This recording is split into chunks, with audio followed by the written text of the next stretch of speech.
Alexandra Levine with Alexandra 360 coming to you live at a special time tonight.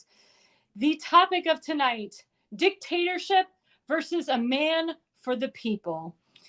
As you all saw last week, we had Prime Minister Bibi Netanyahu come into the halls of Congress and speak to us, the nation, and to the world. And there he was with President Trump at Mar-a-Lago on Friday. But he spoke on Wednesday. Then he got to see Kamala Harris and Joe Biden on Thursday. Let me make a note to our viewers that Kamala Harris did not show up for the speech live on Wednesday. She did not meet Bibi Netanyahu at the tarmac. Neither did the Secretary of State, Anthony Blinken. Neither did the Secretary of Defense, Lloyd Austin. Neither did Jake Sullivan and the main people in power. They snubbed the Prime Minister of Israel. This was his fourth time coming, which was historic. He was invited by Speaker Johnson and many people in Congress to come and speak to we the people about what's going on in Israel and how we must stand with Israel at this time, but how Bibi Netanyahu reiterated how Israel and America, we must work together, we must stand side by side together, and how Israel is America's biggest ally. He also talked about the threat of Iran, which he actually emphasized that the protesters that were outside of the Capitol probably were paid by Iran. And how all these pro-Hamas protesters that are happening on college campuses are probably paid by Iranian terrorists. But we also saw the difference and the contrast. And there we go. Those are the protests that erupted after Netanyahu's speech. Those are pro-Hamas protesters that are vandalizing monuments. And you know what the sick part was? Is that they took down American flags at Union Station. They burned them. They burned American flags and they put up Palestinian flags. And nothing happened to them. Nothing happened to those people. They weren't arrested. Now, I will remind my viewers that in July of 2020, President Trump actually put into executive order that anyone who vandalized a monument or destroyed any statues or monuments was put in federal prison for 10 years. And I was sitting there wondering, why aren't these people put in jail? And then I said to myself, Joe Biden didn't revoke that executive order, did he? But of course he did in May of 2021. Joe Biden revoked that executive order. So that all these people that vandalized monuments and statues, took down the American flags in Union Station, burned them, put up the Palestinian flag, they walked free. But we all saw the difference and the contrast between the way that Bibi Netanyahu and his wonderful wife, Sarah, were treated in DC to the contrast. And you see there that Bibi Netanyahu was treated with President Trump at his, what we call, Florida Palace at Mar-a-Lago. At Mar-a-Lago, the Netanyahus couldn't be treated well enough. They were treated with joy. They were treated with love. You saw the love and kindness that President Trump gave to the Netanyahus, the service that they were given. I read that the hotel that the Netanyahu stayed at, the Watergate Hotel, which I've stayed at in DC, that there was maggots thrown in the middle of their hotel, that somebody pulled the fire alarm in the middle of the night so the Netanyahus couldn't sleep soundly. And nothing was done. After Kamala Harris met with Bibi Netanyahu, Kamala Harris gave a horrendous speech, disgusting political bias rhetoric that actually hurt the situation in the Middle East. She said that the IDF need to pull away from Gaza, full ceasefire, and that she actually blamed the IDF for the situations going on over there. She lied and said that the IDF is not providing humanitarian aid to Gaza, which is not true. Netanyahu debunked those lies in his speech and said that the IDF is providing humanitarian aid to Gaza, but Hamas is actually stealing the aid, which is true. Kamala Harris is anti-Israel. Even though she is married to a Jewish man, it doesn't matter. Her husband is extremely secular. Kamala Harris and Joe Biden have put out policies to hurt the Israeli people and to hurt Jewish Americans in this country. I'm a Jewish American. I'm going to pound the message every day until November 5th for Jewish Americans, for Christian Americans, for Jewish Democrats, for Christian Democrats, for Jewish independents, to do the right thing. There you go, Bibi Netanyahu, man of strength. To do the right thing and to not vote for Kamala Harris, to vote for President Trump. As a Jewish person, we cannot live in America with Kamala Harris as our president. The rise of anti-Semitism is because of her and because of Joe Biden, but it is because of her. And she will continue the disgusting rhetoric and the disgusting policies that the Barack Hussein Obama put into power when he was president. And she will continue to hurt this nation with the horrible things that George Soros and his disgusting family, including his son, Alex Soros, wants to put into this nation. Alex Soros just got engaged to Huma Abedin. Huma Abedin's mother is affiliated with the Muslim Brotherhood. The Muslim Brotherhood is a terrorist organization based out of Egypt.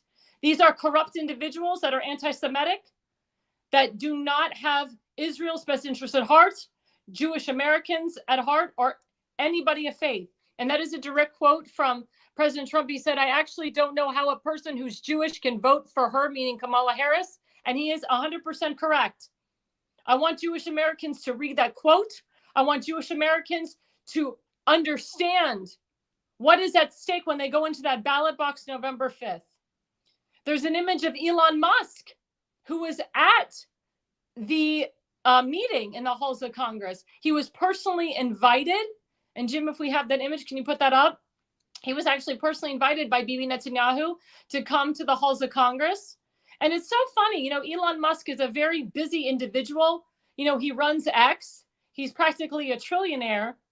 But he took the time.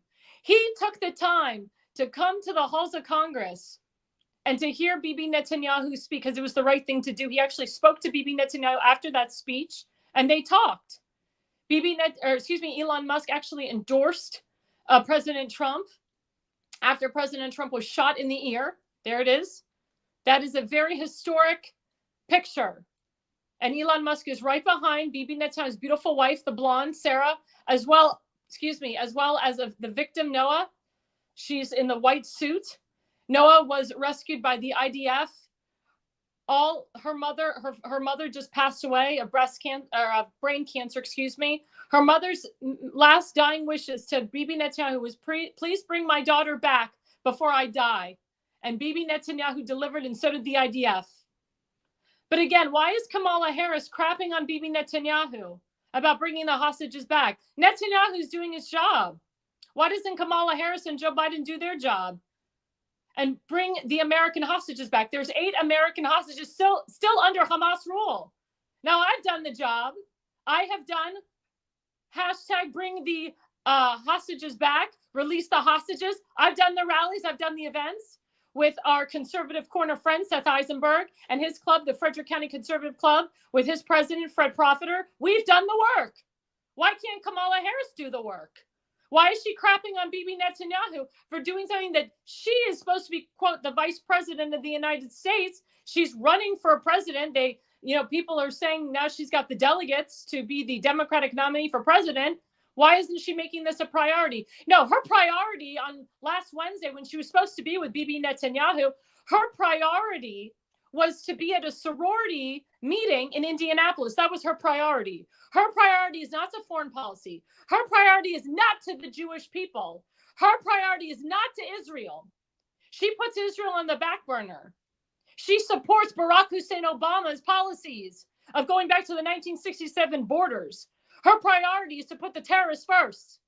And these are not opinions. These are facts. She does not support Israel.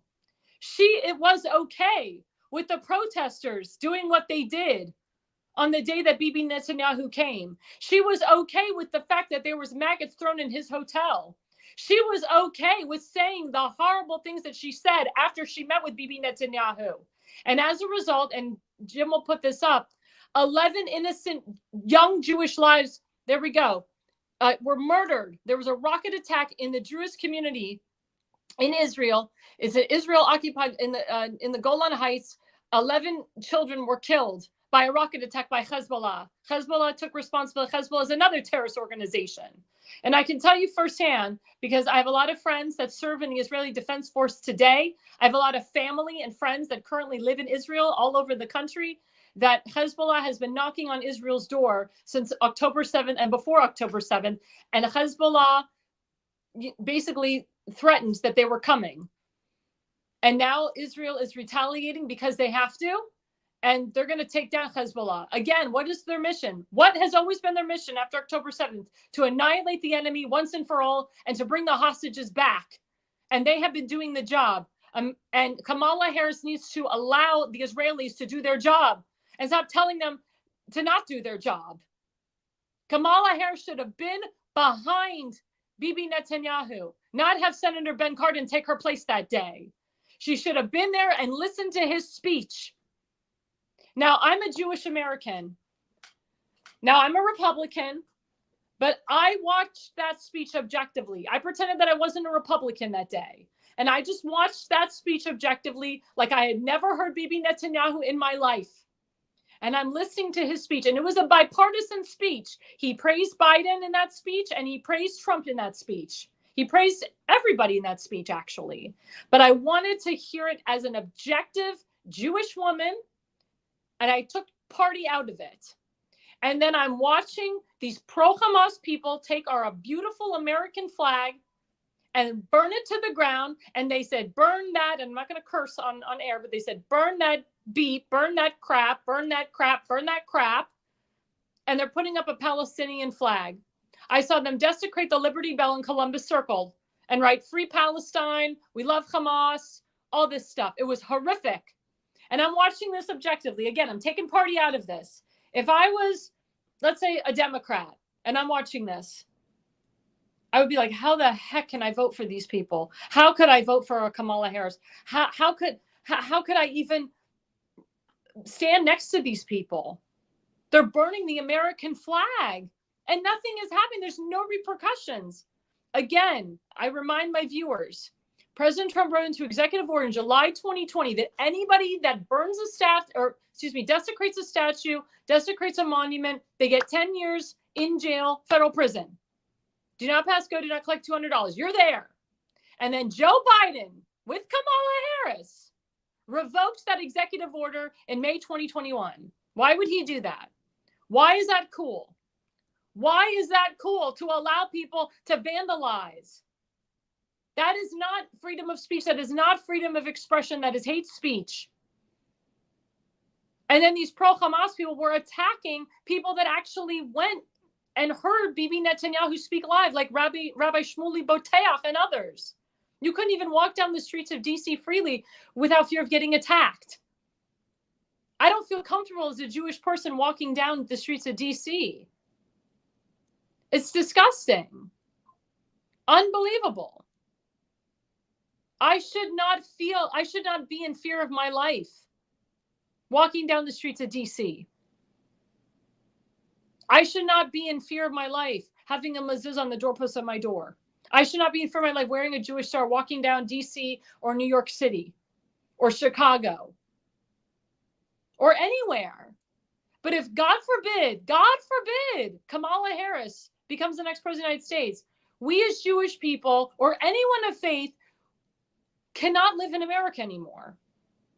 You will have to sell your business, sell everything, and move somewhere else because you will not be welcome. And I've talked about this with my parents. I've talked about this with my Jewish friends. I've talked about this with my Christian friends, people of faith. If you're white in this country now, under Kamala Harris, you're not safe. You can't even be white anymore. It's a problem.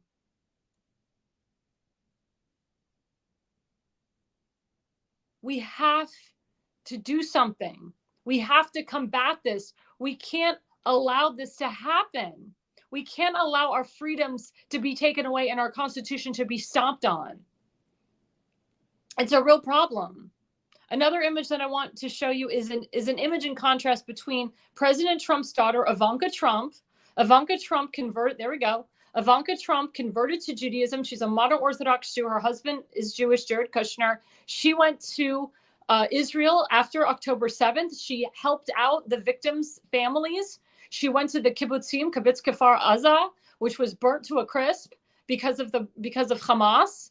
And then we look at Kamala Harris's stepdaughter, Ella Emroff.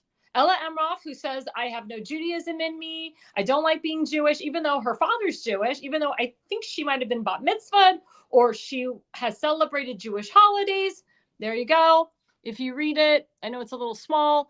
I can just tell you in a nutshell, the only reason she became a, quote, model is because she's Kamala Harris's stepdaughter. She doesn't even shave her armpits, by the way. But she has pretty much denounced her Judaism, and she actually raised money for Hamas. So you have Ivanka Trump, President Trump's daughter, converted to Judaism, married a modern Orthodox Jew, Jared Kushner. They raised their children Jewish. Their children are bar mitzvahed. She goes to Israel, does stuff for Israel. Ella Emroff, I don't know if she's ever been to Israel. Her father is Jewish, so she has Jewish blood in her, but she denounces her Judaism, and she gives money and raises money to Hamas. The choice is very clear. The choice is very clear. There you go. Vice President Harris's stepdaughter urged her social media followers to donate to UN agency accused of aiding Hamas. And as you know, UNRWA was a part of this as well. Oh, we have some, oh, there, sorry about that. Somebody came on for a second. But, I mean, this is what's happening. Look at the contrast of this. This is insane. Jewish people cannot vote for this, cannot vote for Kamala Harris. People of faith cannot vote for this. This is insane. And me personally, I talk to everybody. I talk to Democrats. I talk to transgenders. I talk to independents. I talk to people of all different races, religions, and creeds. And I ask them, why would you vote for Kamala? Why don't you like Trump? Then I talk to people about why would you vote for Trump and not vote for this person? I talk to everybody. And we don't argue. I don't argue with them. I don't argue with them. But when you get down to the nitty gritty of it, you realize that these people, you know, that don't like Trump, you know, they are fed lies and they believe these lies from the mainstream media. And we'll get into that later. And they're fed lies by Hollywood, and we're going to get into that later. But when you start to give the people the facts, and you can't dispute facts, you really can't, then they're like, oh my God, you're right. And also I give them articles like that article about Ella Emroff that came out about 3 days ago. That news outlet, The Forward, I'm so glad that they put that out there again. I'm so glad they put that out there again. Because if they didn't, then no one would really know. But again, my show is educational. So I'm going to keep bringing this up and bringing this up and bringing this up. Because people have to know what we're dealing with. Now, they're going to hype Kamala up because this is the, quote, honeymoon phase. And they're going to hype her up all the way up to the DNC. But then after the DNC, it's going to be crunch time. But we Republicans can't be complicit right now. We have to act like we're 20 points behind her. And we have to pound it and pound it and pound it and pound the issues and pound the issues and pound the issues and keep putting up her videos of when she said, bring illegals in here and talk about, you know, yes, we need healthcare for all and Medicare for all and Medicare for, healthcare for illegals. Just, we have to keep pushing those videos because right now her team is like deleting all of those videos that she said when she was running for vice president with Joe Biden and when she was running for president against Joe Biden. They're deleting them right now. They're doing it on purpose to make her act like she's a saint. So if you find those videos and they're out there on X and they're out on Facebook and they're out on Rumble and so forth and YouTube, put them out there. Put them out there and remind the Democrats, remind the independents, remind people that are on the fence about who this woman really is. There's a meme out there that I think is hilarious. It's called Drain the Swamp about her husband, Doug Emroff. It's called Doug Enemahoff. Jim, if you could put that up there. I just discovered that. There it is. I'm going to blow that up. It says, drain the swamp, Doug Enemahoff. And if you all, you can look up what an enema is. I'm not going to get into detail what an enema is, but it's hilarious. It says, doesn't speak for the Jews. And it's true. So Doug Enemahoff, I'm going to call him that, Doug Enemahoff, he's a secular Jew. I'm Jewish. Doug Enemahoff doesn't speak for me. Jamie Raskin, Congressman Jamie Raskin, doesn't speak for me. Jerry Nadler from New York, Congressman, does not speak for me. Debbie Wasserman Schultz, a Congresswoman in Florida, does not speak for me. Janet Spear, Jackie Spear, she's a senator. She's Jewish, doesn't speak for me. Bob Sherman, senator in California, doesn't speak for me. Don A. Dick, Richard Blumenthal, out as I think the senator in Connecticut, he doesn't speak for me. There's a lot of Jewish congressmen and Jewish senators out there that do not speak for me. And unfortunately, I have to apologize for their poor behavior. Chuck Schumer definitely does not speak for me. And Bernie Sanders certainly does not speak for me. And I have these concepts that I've come up with over my lifetime. And I work with the #Jexit organization, Jews Jexiting the Democratic Party. We also combat anti-Semitism and the persecution of Christians and other minorities. It's the fastest growing Jewish Jexiting group in the nation. The founder and president is my personal friend, Michelle Lubin-Terrace. The Jexit #Jexit spokesperson is Siggy Flicker. She is a reality TV star. She's a renowned matchmaker. She's very close with President Trump. She's best friends with one of President Trump's attorneys, Alina Habba. And we've come up with the concept, #NotMyRealJew, #NotMyPureJew, #NeverAJew. And it works because these people are what they call ginos, Jino, Jew in name only. That's what they are. But Bernie Sanders, he's a socialist Jew, and he actually is a complete atheist. He says he denounces his Judaism. He doesn't do anything Jewish. He said he married a non-Jew on purpose because he doesn't want to be associated with Jews. He doesn't want to be married to a Jew. He doesn't want his children to be Jewish. His favorite food is ham and cheese, which in Judaism is considered unkosher. We're not supposed to eat pork. We're not supposed to mix meat and dairy when you're under the laws of kosher, kashrut. And, he does everything non-Jewish. And he associates himself with terrorists, and he associates himself with pro-Hamas people like Linda Sarsour, for example. And he associates himself with the squad, such as Rashida Tlaib and Ilhan Omar and all those people. And speaking of Rashida Tlaib, so Congresswoman Rashida Tlaib, I don't know why she was there in the halls of Congress when Bibi Netanyahu spoke, but she held up a paddle.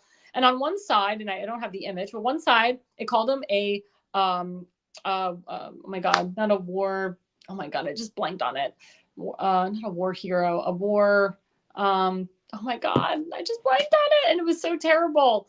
It called him a genocidal maniac on one side, and then like a warmonger on the other side, or a war maniac or something like that. She just, it was just completely disrespectful to him.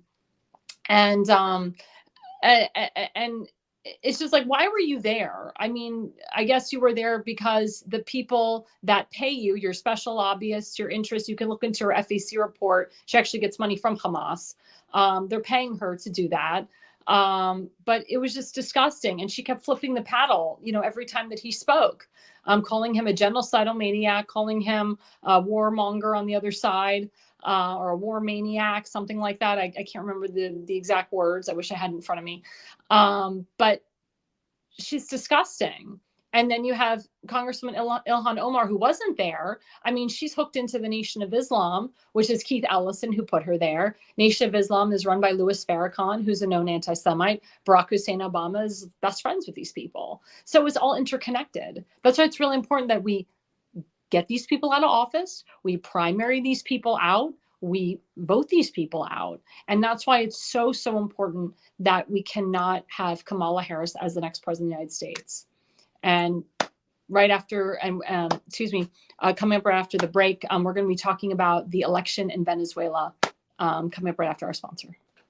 Born in the coastal plains of South Texas, Smoking Gun Coffee is founded by combat veterans that know exactly what a cup of coffee needs to taste like. Run by father and son, each coffee bean is perfected, roasted at 500 degrees, and cooled with a Gulf Coast breeze. Smoking Gun Coffee hand makes and bags each ounce of coffee for maximum customer satisfaction. With every purchase, 10% goes back to organizations that help veterans and local communities. That's Texas made, one bag at a time. To find out more, go to www.smokingguncoffee.com. Hey guys, we're back. This is Alexandra Levine with Alexandra 360. We're live at a special time. We just got finished talking about Netanyahu coming to the halls of Congress last week. Now we're going to talk about something that's a little bit fresher in the news, the election in Venezuela. As you know, Venezuela's had a socialist dictator in there for many years, and they had a re-election. And there's a lot of controversy with that re-election. And yep, we got that. So End Wokeness said exit polls, it showed that the opposition leader Gonzalez was up 65%. The socialist dictator Maduro was down 31%. But then the results from the election council, all of a sudden it flips in the middle of the night, saying that Maduro won 51.2%. Opposition leader Gonzalez was at 44.2%. No leader or media organization should legitimize the fake election anyway. This was stolen from the people. And I actually saw this election going on in the middle of the night. A lot of the things that were reminiscent of, there's another clip as well. This was tweeted. If you can see, it says leaders from countries, something just popped up my X, from Venezuela, including Argentina, Chile, Uruguay, Ecuador, Panama, Peru, etc., are paying close attention to the Venezuelan elections. They may intervene if Maduro tries to overturn the will of the people. We are living decisive hours in Venezuela, and democracy must prevail above all. Minister of Foreign Affairs of Chile. So all of these leaders from these countries, they are actually chiming in and saying that they saw the election being stolen in front of their eyes, because there was a lot of opposition against this guy Maduro. The people were revolting and fighting back. I don't know 100% the election process in Venezuela, but I'll be honest with you. I mean, I looked at it. There was a lot of similarities between what happened in 2020 and what happened in Venezuela, with them putting up boards so that you couldn't see the votes being counted. There was a lot of extra ballots, being thrown, saying it was for Maduro, but it wasn't. Ballots, mail-in ballots, so to speak, thrown in the middle of the night. And the people are like, there is no way in heck, and even the leader said there is no way in heck that Maduro won re-election. I mean, the country of Venezuela was going to hell with this socialist dictator. And the people hashtag had enough of this dictatorship. And the people right now are revolting. There is a civil war currently going on in Venezuela. And actually, there's video on X that are showing that the police that are paid by Maduro, they were crying. They felt so bad for the people. They felt so bad. And they started taking off their bulletproof vests. They removed their guns. And guess what? They start fighting with the people. They are working with the people, the opposition, the people that voted for Gonzalez, because they see the BS. They saw what happened. They know that what Maduro is doing is wrong. And actually, I just read that Maduro, I think, fled his palace because the people want his head, because the people know that Maduro cheated and lied to win re-election. They know that this was a false election. Hopefully it won't be certified. Hopefully, he's not reelected. Like I said, I need to research a little bit more of their election process over there. But it was not a free and fair election. I can guarantee you 100%. There is no way in heck that the people of Venezuela wanted to keep that dictator there for years and years and years. And you actually, I see videos on X currently that the people of Venezuela are escaping. That's really kind of the only way that they can get away from this dictatorship, is to escape the country, because it is so hell-ridden right now. And again, that is the continuation that actually stems from, and a lot of people believe this, from the Barack Obama years, because under President Trump, this crap didn't happen. And now it's bleeding into the Biden, Kamala Harris years. And again, if Kamala Harris, God forbid, becomes the president of the United States, we're going to become a Venezuela. So this should wake everybody up. And this is Kamala Harris's response. The United States stands with the people of Venezuela who expressed their voice in today's historic presidential election. The will of the Venezuelan people must be respected. Despite the many challenges, we will continue to work toward a more democratic, prosperous, and secure future for the people of Venezuela. Why did she have to make a response? Why did her people have to write anything? She's loving this. She's loving this. She's loving this dictatorship. She's loving that Maduro won again. Why did she even have to respond? Doesn't she see that the people of Venezuela are bleeding for freedom?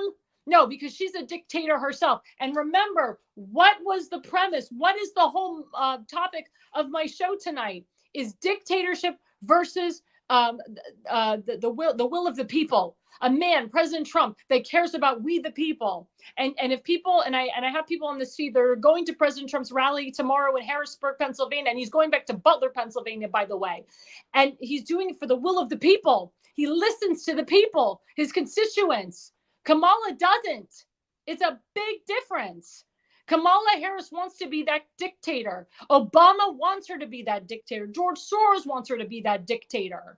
We cannot allow America to become the next Venezuela. If Kamala Harris, God forbid, cheats her way in here, our country is going to be Venezuela. And again, we the people cannot live here. We the people will have to leave. We the people will not be able to have the freedoms that we have today. The more that Biden is in office, our country gets worse. If Kamala Harris, God forbid, gets into the White House for 4 years, our country we're not gonna have a country.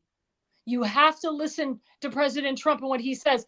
And he is opening that tent.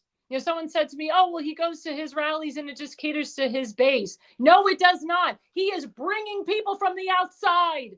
He brought people together during the RNC convention. There's so much love. He's bringing Democrats into his tent. He's bringing independents into his tent. He's telling the Jewish people, don't vote for her. How can you vote for her? She hates you.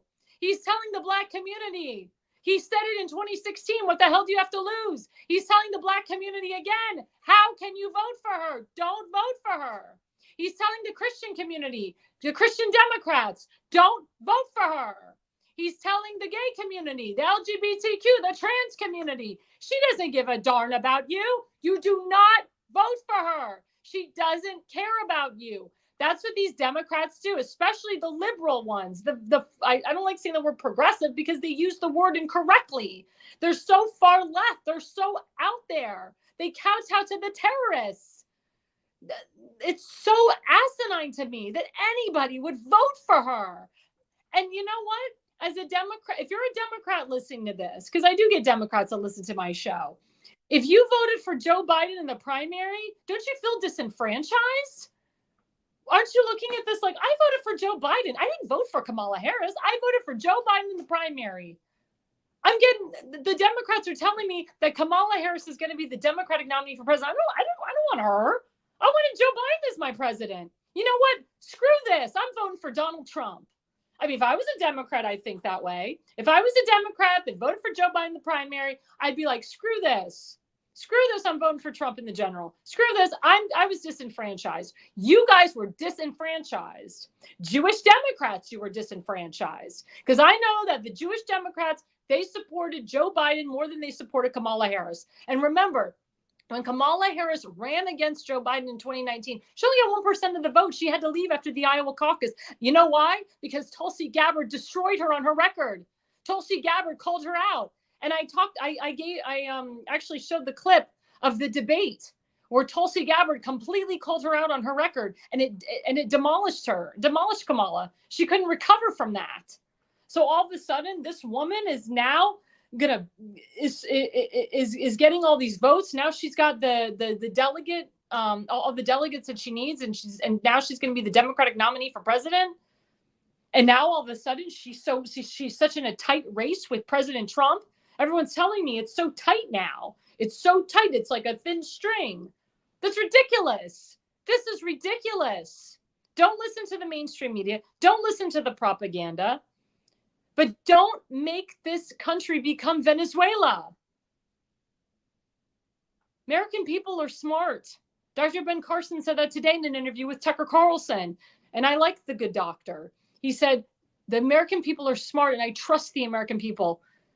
They will vote the right way. They will vote the right way. I think and he said the American people are smart enough to vote the right way. They're smart enough to know what the Democrats are doing. It's this woke culture that is pushing this ridiculous narrative. And the Democrats are making it all about race. If you notice, Kamala, and we'll talk about this later in the next segment, Kamala Harris is making this all about race. And we can't allow her to get away with it. She's got nothing. She has no substance. Her husband's name is Doug Enemahoff. You can't vote for a guy whose name is Doug Enemahoff. And look at this. So look, in 2016, California's Kamala Harris becomes the first Indian-American U.S. senator. Yep, she ran on that. In 2020, Biden picks Kamala Harris as running mate, first Black woman. So she can't decide what she's going to run as. Is she going to run as the first Indian-American? Or is she going to run as the first Black American? And, we have Senator Elizabeth Warren, who's Fake-a-honest. She said, I'm the first Native American. And she's like, I'm more Native American than she is. And I'm not Native American at all. So it's the same thing. She's kowtowing to a certain demographic for votes. First, she says, I'm the first Indian American senator. Now she's going to say I'm the first Black American president. Which is it, Kamala? Which is it? We, the people, cannot be fooled. We, the people, are smart. Let's be smart November 5th. Let's vote the right person then. Let's vote the right person. Let's vote for President Trump. Coming back after the next segment, we're going to talk about Kamala's record. We're going to talk about the white dudes for Harris, because apparently she had a big fundraising virtual meeting for the white dudes for Harris. Coming right back after our sponsor. Do you have old home videotapes that you're no longer able to watch? Need them transferred to DVD, Blu-ray, or your smart device? Baltimore Digital offers professional-grade VHS, mini DV, and high 8 digitizing services. We can also convert Super 8mm film too. Baltimore Digital also provides photo restoration services. Visit archive.baltimoredigital.net. Mention code Alexandra for a 10% introductory discount. And we are back live. I'm Alexandra Bean, Alexandra 360. This is a special hour tonight. We just got over talking about the elections in Venezuela, how we don't want our country to become Venezuela. Now we're going to focus on Kamala Harris's record and how, if God forbid she becomes president of the United States, which I know in my heart, I feel in my heart she will not, because if we compare what the beautifulness and the beauty of what President Trump did for 4 years and what Kamala Harris has done, I mean, it's day and night. I mean, Kamala Harris has not accomplished anything. Even as senator of California, she hasn't accomplished anything.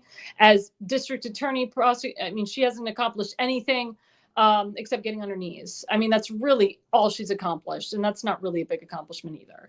I mean, President Trump has achieved greatness. President Trump has done things that people didn't think he was ever going to do.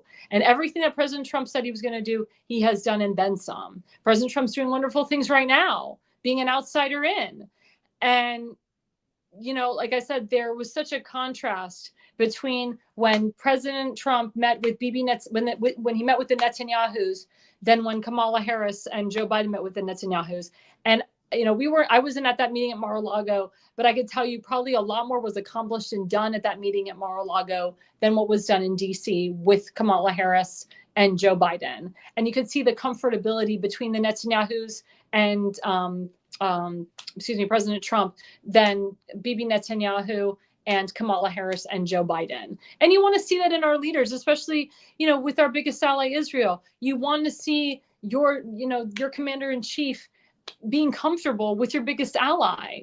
And it was so nice to see that beautiful warm embrace between President Trump and Bibi Netanyahu. It was like a beautiful embrace with the Netanyahus and President Trump. So last night was a very interesting night. Kamala Harris had something called White Dudes for Harris. And, the name was extremely deceiving, because there wasn't all white dudes that were on the virtual meeting from what I heard. Now, of course, I wasn't on there. They wouldn't allow me on there anyway, but I would never get on there. And I heard there was men of color on there. I heard there was women on that call too. And I heard it was a celebrity fest on there. A lot of Hollywood people were on there. It was actually led by director and producer J.J. Abrams. He kind of led the whole thing. But when I heard kind of the repeat of it, because it was featured on X afterwards, it was basically a bash of masculinity, saying that masculinity is toxic, that MAGA men are toxic, that Trump is toxic, and we don't want a masculine figure in the White House, that we need to have a feminine figure in the White House, and we need to have more beta males in this world. We need to have more, estrogen built type of men in this world. And we need to just get rid of masculinity altogether. And I'm like, this is insane. This is insane. And I always go back to tradition. Tradition. Who day and night must scramble for a living, feed his wife and children, say his daily prayers, and who has a right of master of the house to have the final word at home. That is tradition. And I'm not saying that, we don't, a lot of my girlfriends are like, well, I don't want a dominating, controlling man in my house. Okay, that's fine. I get that. I get that. But you want a strong, confident man in your corner. You want a strong, confident husband. You want a man that can handle stuff. Like I was talking earlier with Jim, and I'm going to bring him on in a minute. And he can jump in at any time. If God forbid a robber comes into my house, as a woman, we have emotions. We get nervous. It's nice to have that man with you that pushes the woman out of the way, that gets that gun out and ready, and is there to fight for you, to fight for your children if you have them. It's nice to have that masculine man in your household. It's nice to know that you don't have a wuss next to you. And I'm not saying you have to marry like a Paul Bunyan, but it's nice to have a strong man with you. Now, my father, for example, is a businessman. My father wears suits. My father dyes his hair. He grooms himself. My father, once in a while gets a manicure and pedicure. But my father is an alpha male. He takes care of his household. He is an alpha male. He loves his wife. He loves my sister and I. He rides and dies for us. He loves his grandchildren. And I mean, he's a very masculine man. If the roles were reversed, if my mother was the alpha, my dad was the beta, I don't know how I would feel about that. But this whole white dudes for Harris was about men being beta and role reversal. So it's like the man is the woman and the woman is the man. It was insane. It was completely insane. And then, I'm looking at the money that they're raising. They made this big deal. Oh, they raised $4 million. Faux pas, fake news. They didn't really raise $4 million. Who was a part of the raising of the money? It was these big name actors. It was Hollywood. Jeff Bridges put billions of dollars in there. Joseph Gordon-Levitt, Josh Groban, Mark Hamill. And from what I recall, isn't Jeff Bridges a pretty masculine type of actor? I don't recall him being a beta character. I mean, he won an Academy Award for the actor that he portrayed in True Grit. If anyone's ever seen that movie, he played this very masculine cowboy, and he's done pretty sexual, heterosexual sex scenes in some movies that are out there. Joseph Gordon-Levitt is a very masculine character. He's played a lot of masculine roles. I haven't seen him play any beta roles in his career. Josh Groban's a very masculine professional Broadway singer, music singer. He's famous for singing the song "You Raise Me Up." Mark Hamill, Luke Skywalker, is that a beta character? I remember Luke Skywalker kicking some butt. Didn't he kill his father in Star Wars? Or almost did. Luke, I am your father. I mean, he was just a very masculine character, didn't he? I mean, just when you think of Luke Skywalker, do you think of a beta character? No, he's a hero to most women out there. I mean, women looked up to him like, oh my God, like I want to marry a Luke Skywalker, a strong alpha male. But these are men that put up millions of dollars for this white dudes for Harris. And the whole white dudes for Harris was about bashing Donald Trump, bashing MAGA guys, bashing masculinity, bashing masculine men. And my question to my women viewers out there, do you prefer a more beta male or do you prefer more alpha male? Do you prefer a guy that's very feminine, metrosexual, just very like this? Or do you prefer a guy that's like, kind of just like takes control of the situation? A guy that, if God forbid you're in trouble, he's going to be there for you on the double. Like he's going to like help you out. You don't have to worry that, that you're going to be attacked, that he's there for you. There's some women out there that love a guy who knows how to hold a gun, or has their concealed carry, or a guy that goes to the gun range, or a guy who's a hiker, or an athletic guy. There are women out there that love these athletic alpha males. I mean, it's just interesting. It's interesting that they called this white dudes for Harris, but it was all about bashing men that are masculine. And I encourage these, white dudes for Harris, these guys that were on the call, I encourage them to go to the Trump rally tomorrow to see how, if these masculine MAGA guys are so evil, if they're, if they're so horrible, if they're just like, terrible, terrible human beings, if their masculinity is just so toxic, if they just don't want, if they just touch their muscles or touch their masculinity, are they going to melt? Is it so horrible? Oh my God. I mean, it's just insane. The mindset is insane. And of course, the person leading it is Pete Buttigieg. I mean, Pete Buttigieg, I mean, you can't get, I mean, he's so beta. I mean, he's as beta as he comes. And it's just funny how he's leading the charge. He's leading the charge for this white dudes for Harris, as these very masculine men are pouring out their millions for this. And again, fake news that she, quote, raised $4 million. If it wasn't for these Hollywood leftist liberals, she wouldn't have raised anything. And again, educating my viewers, the people that come to her rallies is like 70 to 100 people. She will never get the crowds that Donald Trump gets. Donald Trump gets hundreds of thousands of people everywhere he goes. He gets 50,000 people here. He had 100,000 people in Wildwood, New Jersey, thousands of people, 30,000, 40,000, 50,000, 25,000 people in Bronx, New York.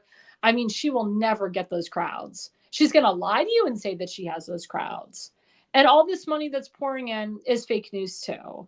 And there's reports that she, has taken money from Joe Biden's campaign and poured it into her campaign. I think the Trump campaign is suing the FEC for that because there's some illegalities that are going on with that. She can't do that. So she's not really raising, the money. Again, you have to dig. You got to look into people's FEC reports. You got to look into FCC reports. You got to really dig. You can't just take it at face value. You can't believe the mainstream media. The mainstream media is going to hype her up like she's God. Hollywood is going to hype her up like she's God. Remember, she's got Oprah Winfrey by her side. She's got all of Hollywood by her side right now. This is what we call the honeymoon phase. And then, what is her agenda? So part of her agenda with Joe Biden is, they want to do term limits for the Supreme Court justices, because we have four very conservative Supreme Court justices that were actually, 3 of them were put under President Trump. So yeah, here we go. Biden has big plans with the Supreme Court, proposed reforms. There we go. No immunity for crimes a former president committed in office, because they're so upset that, Trump won the immunity case. Term limits for Supreme Court justices, of course. Binding code of conduct for the Supreme Court. I mean, this is Biden and Kamala's agenda. So term limits for the Supreme Court justices, but no term limits for Congress, because Congress makes the laws. So think about that. And of course, Kamala Harris was all about packing the court with these liberal, left-leaning judges. And of course, Biden was so happy that he put in the first Black judge, or first African-American woman judge in the Supreme Court. He didn't look into her credentials. He didn't look into some of the stuff that she passed through as an attorney, some of the cases that she, signed off on, letting like pedophiles run wild, as Senator Cruz laid out and called her out on her record. No, it was all about race again. It's all about race. But this is her agenda. This is her entire agenda. Netflix, which has an agreement with the Obamas, they just donated $7 million to her. Here we go. Netflix just donated $7 million to Kamala. Bye-bye. And people said, bye-bye, Netflix. They need to cancel this, people. Cancel today. But if you backpedal that, and people said you can actually watch Hillbilly Elegy, which is the movie that Vice Presidential candidate on the Republican side, J.D. Vance, made with director Ron Howard. I think that's on Netflix. So they said you don't have to cancel Netflix completely because you got to watch Hillbilly Elegy. But Netflix, which has a joint contract with the Obamas, they've had it for years, they donated $7 million to Kamala Harris. And again, you're going to see all this pumping through, all this stuff. Hey, Jim, how are you? All right. All this money pumping through. And it's just disgusting. So what do you think about all this, Jim, with Kamala's record? She wants to be the first Black woman. Even Al Gore endorses her now. White dude. You're a white dude you're a white dude. What do you think about all this? Let's reverse this. Let's just say, for instance, if we decided to have white dudes for Trump, what do you think the reaction would have been? Oh my God. Racist, terrible people, terrible human beings. And it's just hilarious. I was arguing with a troll. You got a troll. They've been commenting on there. So it's they're ignorant, and I get tired of arguing with ignorance. But anyway, white dudes for Kamala. Fine. If you want to vote for Kamala, vote for Kamala. But you notice all the people that are really speaking out for her are the ones who don't worry about buying eggs at the grocery store, buying food at the grocery store, going to buy gas, heating their house, cooling their house. They don't have to worry about that stuff because they're millionaires. They don't have to worry about it the day to day. And the people who are supporting Kamala Harris, I don't know what they're doing. I don't know why they think this is there, but the white dudes for Kamala, just fine, do whatever, but let's be wise here. Let's look at everything. And your stuff was on point earlier, is that they just take what she's done, and she was the lowest rated vice president ever. Yeah. Her ratings are lower than Biden. So I'm like, why are they pushing this woman? Her approval rating is lower than Biden, but they're pushing her. And again, to the Democrats that voted for Biden, you should feel so disenfranchised. And that's why you should vote for Trump. I would be giving, like, the TV and everyone, I would be giving Kamala the middle finger and saying, I'm voting for President Trump because you disenfranchised my vote. Yeah, I just wanted to step in real quick and kind of give my dudes because masculinity, if you look at where we're at right now, I think I would rather have a masculine female or male in the White House, because the world wouldn't be a mess like it is right now. Because Kamala thinks that she's masculine because she wears the suits, like Hillary Clinton used to. So did Hillary. Exactly. So, but Kamala but anyway, you've got a couple videos that let me know when you want to show them, because I think it's very important that we need to put out here, because the tax issue, and a lot of people don't understand this, but President Trump's taxes end in January of 2025. That's correct. Yeah, let's put them out right now. Yeah, let's. Again, everybody wants to talk about this, and this video here on taxes. Folks, corporate tax cuts are going to go up at a rate higher than what communist China is. And everyone says, well, the middle class isn't going to be harmed. What do corporations do when they have to pay higher taxes? Anyway, well, I just wanted to bring that up. But yeah, let's put both of those up back to back. So you want to do it now, or you want to wait? Okay. Let's do it right now. All right. So these are some of the ways, but we've got to increase the corporate tax rate. We also have to increase taxes for the top 1%. And that part of that is going to be about repealing that tax bill that they just passed. And also looking at estate taxes are going to have to go up. Estate taxes, and they're already So I know Stephen Moore personally. So he worked on the Trump tax cut with Larry Kudlow, which is brilliant. And you're right. If those Trump tax cuts are ending in December of 2025. Yep. So if God forbid, Kamala Harris gets in, those Trump tax cuts are going to be gone. They're going to expire. That's why we need Trump back in, so that they continue. Yep. And those Trump tax cuts they've saved, people's lives. They've saved the middle class. They've saved even the corporate world. So we really need to keep them, they cannot expire. And for those people out there who say, well, I didn't see it in my paycheck and everything else, you saw it in your paycheck because companies were able to give raises. Correct. companies were ever to, because they had to be competitive with their employees. So the wages went up naturally, competitively, which is how they're supposed to go up, not like what California's doing by mandating a $20 minimum wage. You can't do that. You can't mandate it. Government, leave us alone. Anyway, sorry, I'll step out. I just wanted to pop in. Oh, is there, what was the other one video? more video? I'll play it, and Let's then play it. I'm going to pop out and play it. Okay. Thanks. You're confident this border's secure? We have a secure border. Raise your hand if you think it should be a civil offense rather than a crime to cross a border without documentation. Can we keep the hands up so we can see them? I am in favor of saying that we're not going to treat people who are undocumented across the border as criminals. That's correct. So you support giving universal health care, Medicare for all, to people who are in this country illegally? I am opposed to any policy that would deny in our country any human being public education or public health. ICE is administering its power in a way that is causing fear. Are you aware that there's a perception? I see no. Are you aware that there's a that perception? puts ICE in the same category as the KKK? Is that what you're asking me? Listen, I think there's no question that we've got to critically re-examine ICE and its role and the way that it is being administered and the work it is doing, and we need to probably think about starting from scratch. Frankly, a dereliction of duty when you are an elected leader to play those kinds of games with human life and human beings. So again, this woman wants our country to become Venezuela.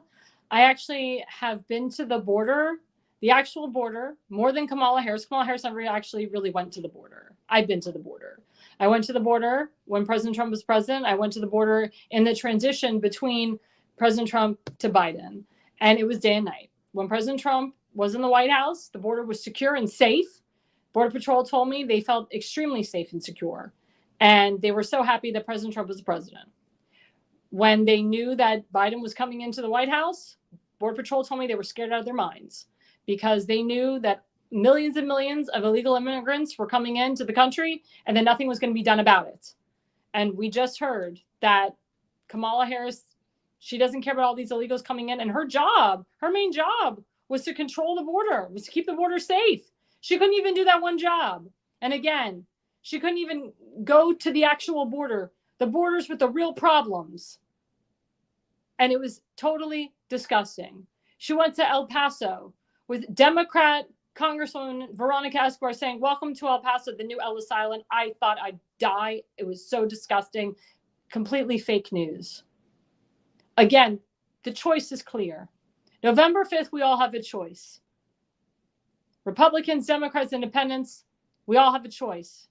But especially Democrats, Independents, you have the choice. And it's clear.